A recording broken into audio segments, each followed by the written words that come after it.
Мынакей 11 ноябрь 2023 жылдан баштап мамлекеттик Кыргызстан боюнча Элеман аптекасы ачыла баштады. Бүгүн биз 77-чи аптеканы ачтык.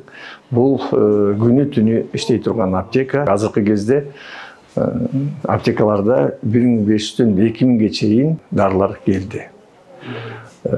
Ошондой эле мурун айтып жүргөндөй 15-20% дары-дармектер арзан болуп атат. Бардык больницаларда 290 больницабыз бар. Кыргызстан боюнча аларга дары-дармектердин бүт бардыгы жеткирилип берилип атат. Мисалы алсак, мынакей протезтерди айталы, мурун энди протезтер кымбат алынгандыктан өкмөт бөлүп берген акча жетчү эмес.